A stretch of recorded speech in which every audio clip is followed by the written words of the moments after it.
हर एक रिश्ता इस दुनिया में कमिटमेंट को मांगता है। आप किसी भी रिलेशन में क्यों ना हो, चाहे स्पाउस के साथ हो, चाहे बच्चों के साथ या पेरेंट्स के साथ या दोस्त के साथ, लेकिन वो रिलेशन सीरियस नहीं है जब तक आप उसके लिए कमिटेड नहीं है।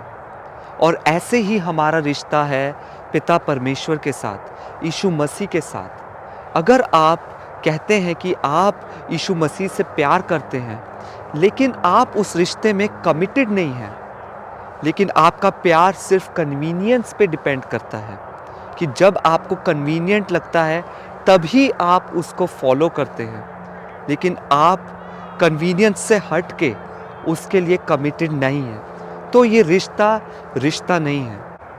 अगर आप रिश्ते में परमेश्वर के साथ कमिटेड नहीं हैं तो ये बहुत डेंजरस है, क्योंकि जो योजनाएं परमेश्वर ने आपके लिए रखी हैं, जो प्लान परमेश्वर ने आपके लिए रखा है, जो आपको फुलफिल करना है, आप उससे चूक जाएंगे।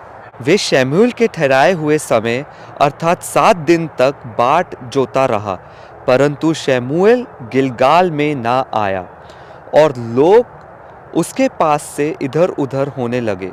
यहाँ पे क्या हो रहा है कि शमूएल नबी साउल राजा को बोल के गया कि मेरे लिए इंतज़ार करना और मेरे आने के बाद ही बलि को चढ़ाना, मेरे आने के बाद ही सैक्रिफाइस देना। लेकिन यहाँ पे हम देखते हैं कि साउल राजा उसका इंतज़ार कर रहा था। ऐसा नहीं है कि उसने उसकी बात नहीं मानी, वो अनाज्ञाकारिता में नहीं था, वो डिसोबीडियंस में नहीं था, वो शमूएल का इंतज़ार कर रहा था। उसने 7 दिन तक इंतज़ार किया जैसा शमूएल ने उसको कहा।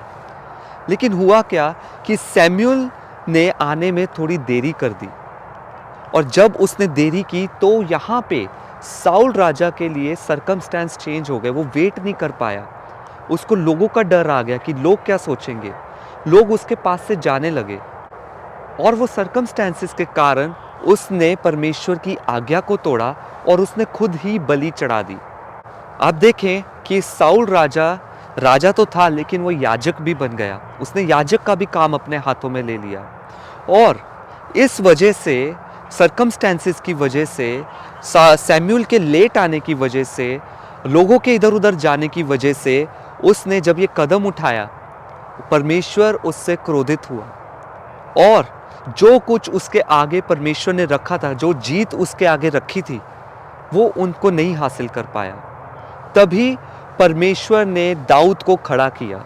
आप सोच के देखें, अगर साउल राजा कमिटेड रहता खुदा की आज्ञा के लिए, खुदा के प्रेम में, तो वो इस आज्ञा को तोड़ता ही ना। और अगर वो आज्ञा ना तोड़ता तो साउल राजा की हिस्ट्री कुछ और होती। आप अपने जीवन में खुद को जांचें कि आप किस तरीके से जी रहे हैं।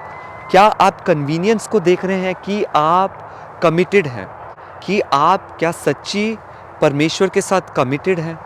क्या आप कहीं ऐसी जगह तो नहीं खड़े कि आप लोगों को खुश करने के लिए, वो लोग कोई भी हो सकता है, आपका क्लोजेस्ट फैमिली मेंबर हो सकता है, आप उसको खुश करने के लिए परमेश्वर के कमिटमेंट से हट रहे हैं और परमेश्वर की आज्ञा को पूरा नहीं कर रहे।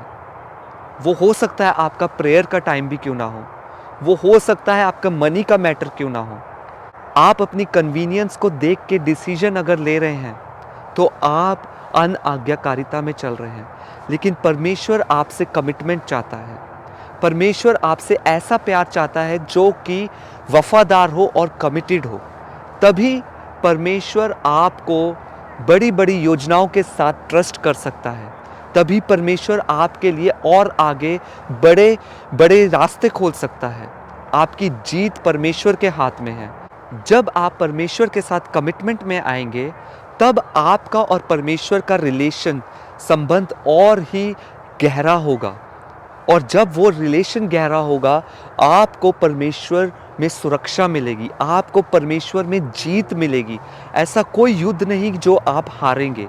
बस परमेश्वर की दिल की बात ये है कि वो आपसे कमिटमेंट को चाहता है। शालोम।